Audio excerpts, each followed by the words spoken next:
Salam sejahtera dan bertemu kembali di channel saya BP Jaya. Hari ini saya nak terangkan berkaitan Malaysia Digital Arrival Card atau MDAC yang diperlukan oleh warga asing untuk masuk ke Malaysia. Okey, sebelum kita ke video, jangan lupa subscribe channel saya ini. Kepada yang belum subscribe, silakan subscribe terlebih dahulu untuk anda sentiasa mendapat info-info yang tepat daripada saya. Jom kita ke video.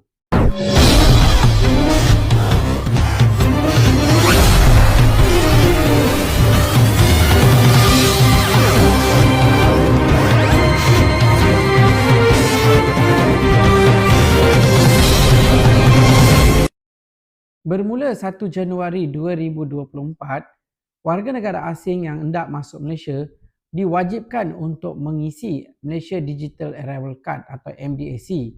Okey, pengecualian hanya diberikan kepada 7 kategori yang telah pun ditetapkan oleh kerajaan. Antara 7 kategori yang telah ditetapkan oleh kerajaan ialah semua warga negara Singapura, pemegang pasport diplomatik dan rasmi, pemaustautin tetap dan pemegang pas jangka panjang Malaysia, sijil pengenalan biasa Brunei, pemegang Brunei Malaysia Frequent Traveller Facility, pemegang pas sempadan Thailand dan pemegang pas lintas batas Indonesia. Hanya 7 kategori ini saja dibenarkan tidak perlu mengisi MDAC. Selain daripada 7 kategori itu, masih perlu dan wajib mengisi MDAC sebelum masuk ke Malaysia. MDAC ni boleh diisi dalam tempoh 3 hari sebelum anda masuk ke Malaysia, iaitu sebelum katakan kamu nak masuk Malaysia pada 4 hari bulan, bermakna 1 hari bulan anda dah boleh mengisi secara atas talian. Okey? Macam mana nak isi, saya dah letakkan dalam TikTok saya. Anda boleh tengok di TikTok saya. Caranya sangat senang je. Okey? Okey, tetapi dalam 7 kategori ni ramai yang masih bertanya, saya dah berkahwin dengan orang Malaysia, perlukah saya isi? Okey, untuk soalan ini, sekiranya kamu dah berkahwin dengan orang Malaysia dan mempunyai visa suami isteri kepada warga negara, tidak perlu.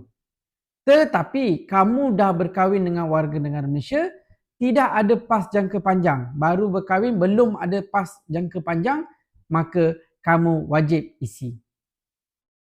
Bagaimana dengan anak kecil, bayi?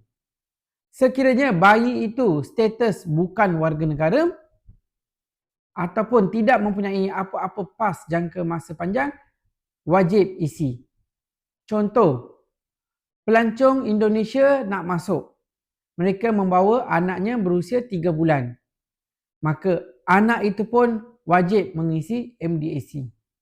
Begitu juga dengan orang-orang tua yang mana nak masuk sebagai pelancong perlu mengisi MDAC. Kecuali yang 7 kategori saya cakapkan tadi, yang itu tak perlu. Ada yang bertanya, bagaimana anak saya tak ada handphone, tak ada email? Begitu juga dengan mak saya, bapa saya dah tua, tak ada handphone, tak pandai pakai handphone, tak pandai daftar, bagaimana?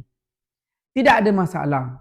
Anda sebagai anak kepada ibu bapa anda ataupun anak anda sebagai ibu kepada anak anda, anda masih boleh isi menggunakan nombor telefon dan email anda. Okey, apabila telah berjaya, dia akan masuk ke email anda dan sediakan. Apabila diminta oleh pegawai immigration, kamu kena tunjukkan pendaftaran kamu sama ada dalam telefon ataupun lebih baik cetak satu dan simpan dalam simpanan anda. Okey, bagi pekerja asing, saya ada permit kerja. Saya mau balik kampung dan masuk. Perlu ke saya isi?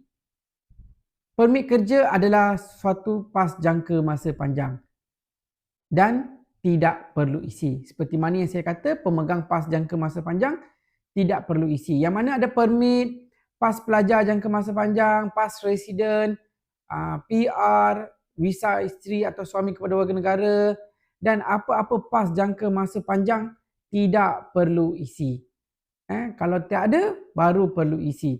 Kadang-kadang dia anak kepada warga negara tetapi datang untuk melancong saja. Di mana bapa dia kahwin dengan mak dia, perkahwinan nombor 2 atau nombor 3, anak dia warga negara asing dan nak masuk berjumpa dengan bapa atau mak dia. Yang itu masih perlu sebab dia belum ada PAS jangka masa panjang. Okey, dia paling senang kamu nak fikir, adakah kamu mempunyai PAS jangka masa panjang? Sekiranya ada, ingat tidak perlu isi. Sekiranya tiada PAS jangka masa panjang, ingat kena isi. Benda ini percuma, tidak perlu berbayar dan boleh diisi secara sendiri. Sangat senang. Saya dah terangkan, ada dalam TikTok saya, kamu boleh tonton di sana cara-cara mengisi MDAC. Okey? So saya harap anda jelas dengan video ini dan boleh faham siapa yang perlu isi dan siapa yang tak perlu isi kad MDAC ini. So, jangan lupa subscribe channel saya dan kongsikan video ini kepada kawan-kawan anda supaya mereka mendapat info yang lebih tepat daripada saya. Terima kasih.